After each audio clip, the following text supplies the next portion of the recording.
Confirme su vuelo. A partir de este momento en Caldas FM 96.3, Turismo con Acento, una guía para los que quieren descubrir en cada viaje un mundo de posibilidades. Bienvenidos.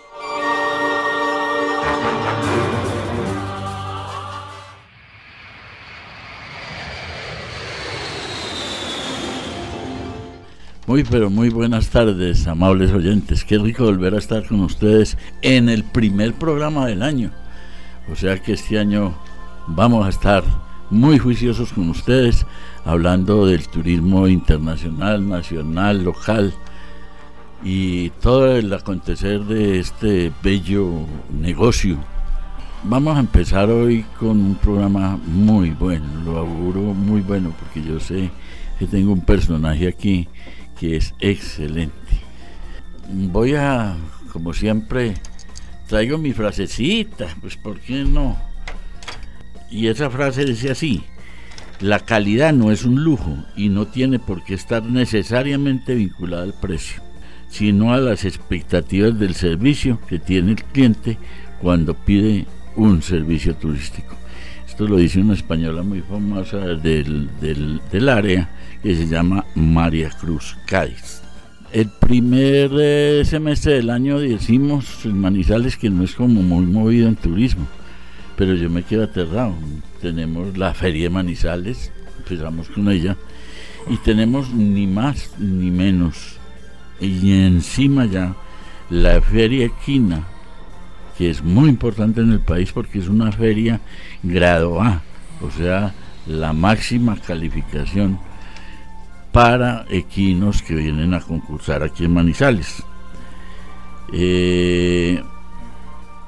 La Feria Equina 2018 llega a la versión número 62, lo cual se llevará a cabo lógicamente en Expoferias los próximos 16, 17 y 18 de marzo. Esperamos que haya muy buena afluencia, no solamente de equinos, de caballerizas, de parafreneros, sino también mucho público que acompañen este maravilloso evento. El valor de las entradas se mantiene normal. Para los menores de 12 años no pagan entrada general 15,000 pesos, y nosotros los hechitos Vicente vamos a pagar 10,000 pesos. El valor del palco es de 1.800.000, y para los preferenciales, o sea los socios de Caldas, tenemos 1.500.000 pesos. Recordemos que un palco es para 10 personas, sale más o menos a la tarifa que habíamos mencionado en esto. Hoy no quiero alargarme más en análisis turístico, para aprovechar el personaje que tengo aquí. Personajes en Turismo con Acento. Y es el señor Vicente Arango, presidente del Centro de Historia de Manizales. Una persona que ha hecho mucho por la historia, de recuperar muchas cosas, de recuperar, por ejemplo, muy buena bibliografía, de recuperar, por ejemplo, la revista de historia, recuperar, por ejemplo, y me consta que lo acompañé en alguna de esas lides, nuevamente el Centro de Historia, porque estaba muy apagado, estuvo quietecito un tiempo y después volvió a arrancar con mucha fuerza, y mantener viva la reunión de los historiadores y la aparición de nuevas tendencias, inclusive en historia. La primera pregunta, Vicente, cuénteme que hay dos actividades que van paralelas: turismo e historia. ¿Usted qué opina de esa afirmación? Bueno, José Fernando, primero que todo saludar a todos los oyentes de este programa, que ya es institucional prácticamente. Este programa ya completa como 4 o 5 años permanentemente. Año 8, ¿cómo le parece? Y yo es que historiador, estoy como desenfocado, pero bueno. La pregunta es interesante. Los muchachos hoy en día me han hecho ese tipo de pregunta varias veces, que qué tiene que ver la historia con el turismo. Yo les digo todo. Porque si usted no sabe la historia del sitio que se pretende promocionar o del sitio que se pretende visitar, usted quedaría en blanco. Se dejaría meter las mentiras y las exageraciones a que son dados muchos guías en un momento dado, no por mala fe, sino por desconocimiento de la historia. La historia es una ciencia que, más que saber datos y recordar fechas, es una ciencia que permite que usted se forme una conciencia crítica de hechos y acontecimientos que han sucedido en determinadas épocas, en determinados lugares. Por ejemplo, no podemos hablar a un turista de la feria de Manizales si no sabemos cuándo inició, quién la inició, cuáles fueron los motivos que hicieron que la feria se fundara o se estatuyera, por medio de qué decreto, qué alcalde, qué corridas ha habido, qué espectáculos ha habido, qué reinados ha habido. Entonces mire que abarca una gran cantidad de cosas la historia dentro de un sitio turístico. Pero salgámonos de la feria. Una persona viene a Manizales y quiere conocer, por ejemplo, las iglesias o los templos. Si usted no sabe nada de cómo fue el inicio de la Capilla Lenea, de la iglesia de la Inmaculada, de la catedral, de los agustinos, pues usted va a quedar muy mal ante ese visitante, y el visitante se va a ir en blanco. Simplemente va a ver unos edificios bonitos o feos según él estime, pero no va a saber por qué es bonito o por qué es feo o por qué está allí o por qué se construyó ese edificio en la ciudad. Pasemos ahora al punto de los edificios emblemáticos de la arquitectura republicana de la ciudad. Muchas veces nos dicen, hombre, ustedes es que no tienen más de qué hablar. Digo, pues es que si uno no habla de lo bonito que tiene para mostrar, entonces ¿de qué más va a hablar? La ciudad tiene cosas muy bellas, y a pesar de ser una ciudad muy joven, yo le he dicho 1000 veces, Manizales es una ciudad muy joven, es muy rica en historia y en una gran cantidad de gente que también vale la pena que se conozca pequeñas biografías de personas que hicieron posible que la ciudad llegase a ser lo que es hoy en día. En buena hora el Congreso de la República acaba de expedir una ley en donde se retoma la cátedra de historia en el pensum de bachiller y de estudios superiores. Claro que la ley ha sido muy cuestionada, pues porque no salió ni parecida a lo que era el proyecto que inicialmente se había presentado al Congreso.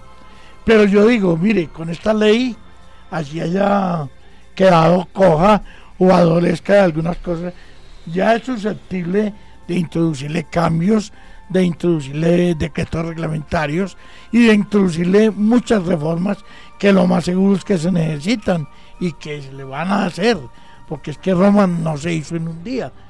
Así pues, que las cosas humanas hay que hacerlas con el tiempo, y como decían los viejos, con el tiempo y un palito, decía, poniéndole mucha curia y mucho cuidado a lo que se está haciendo, José Fernando.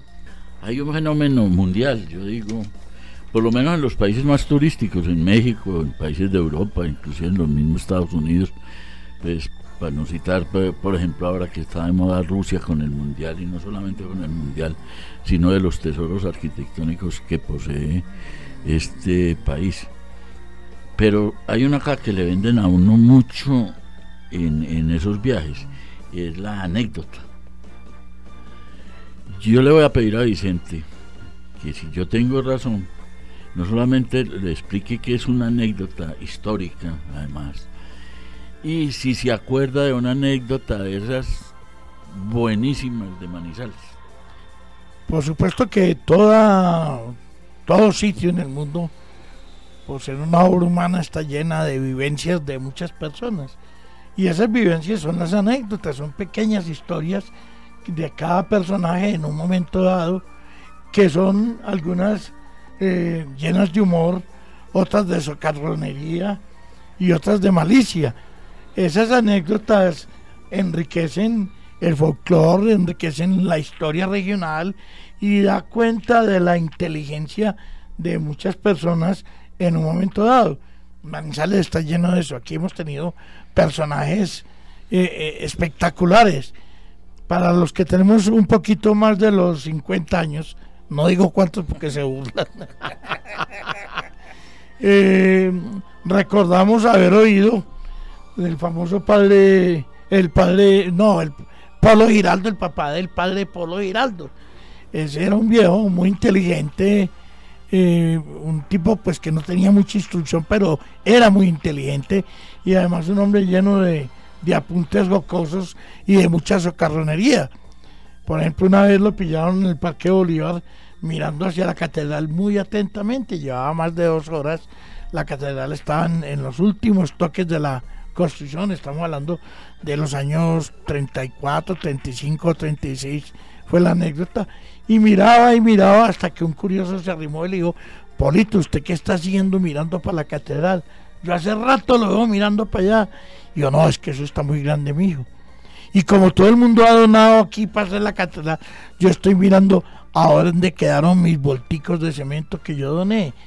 Eso era para el viejo, para echarse cepillo ahí delante de los mamagallistas, para decir que había donado plata, pero esa anécdota se presta para explicarle a los ya muchachos que la catedral se hizo con el concurso de muchísimas personas, de gente anónima que regalaba un bulto de cemento, regalaba un novillito, regalaba unas gallinas, regalaba cualquier cosa para engrandecer el fondo de la construcción de la catedral. Así hay muchas anécdotas en la historia de Manizales, José Fernando, que habría que poner a buscarnos y dan para más de un grueso tomo de historia. Voy a consultarle a usted que se las sabe todas y no me las invento. No, todas no, tengo unas apuntaditas. ¿Qué tan cierto es que por la Peña del Rey? Ajá. Y usted va a hablar un poquito sobre la Peña del Rey.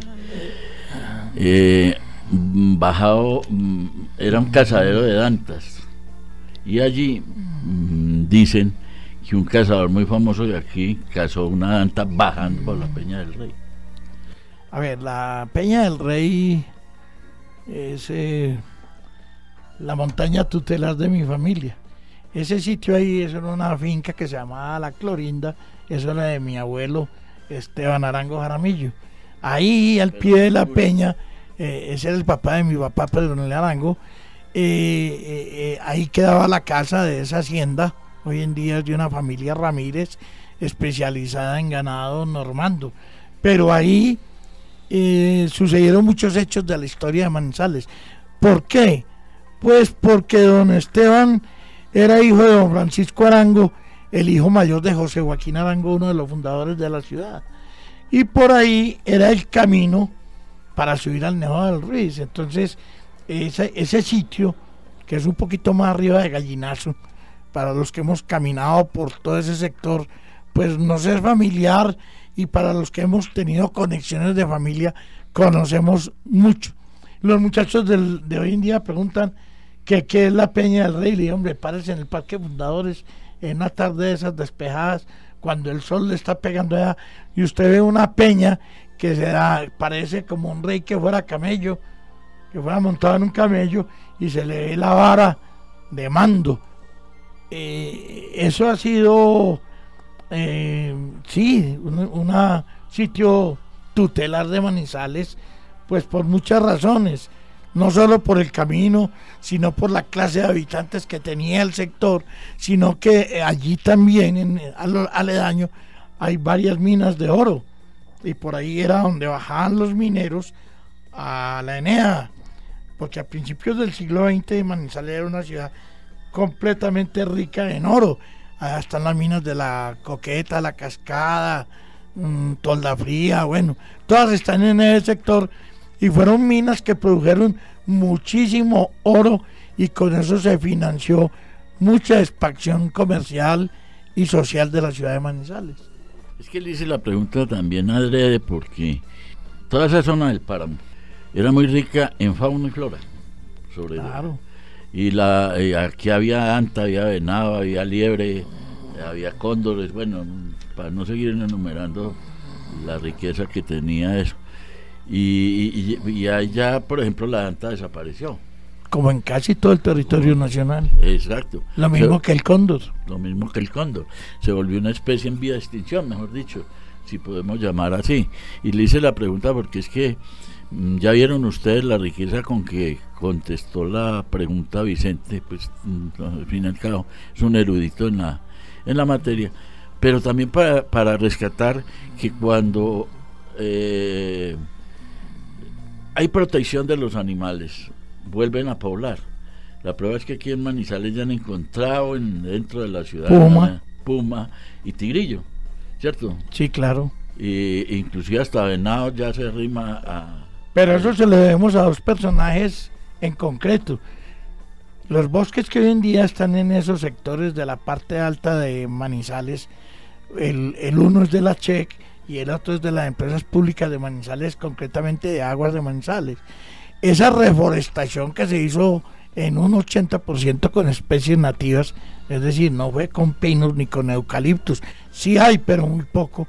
Eso lo debemos a don Conrado Gómez y a don Gabriel Jaramillo, dos personajes que hicieron muchísimo porque Manizales tuviera unos recursos hídricos importantes. Esos bosques que ya tienen más de 60 años de estarse dejando al libre albedrío, al libre crecimiento, se han convertido en un bosque primario en donde ya empiezan a regresar algunas especies, como lo vimos, que hay puma y hay tigrillo.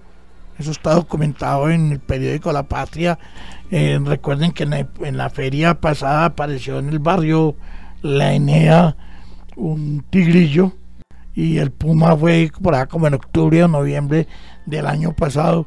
Eso quiere decir de que al regresar la fauna, pues esos bosques están bien tenidos, que lo más seguro es que el recurso hídrico pues no va a ser tan dramática el descenso como está sucediendo, por ejemplo, con la ciudad del Cabo en Sudáfrica, que es la primera ciudad grande en el mundo que va a quedar sin agua ahorita en marzo por la mal manejo de los recursos naturales y por otras causas no solo antrópicas sino naturales, una gran sequía que tiene el sur del África en este momento.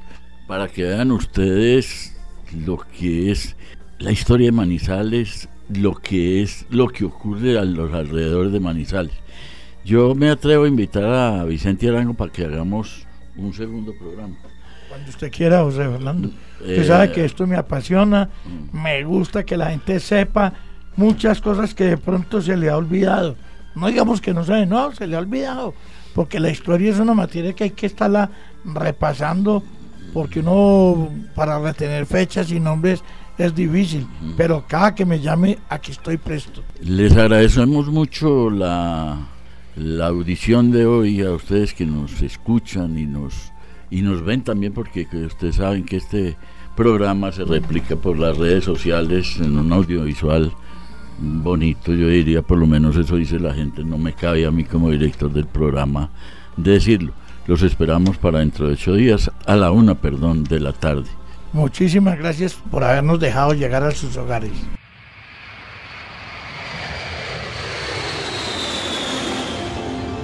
Finalizamos Turismo con Acento, la más completa guía para conocer nuestra geografía, llena de sabores, costumbres, fiestas, monumentos y gente amable.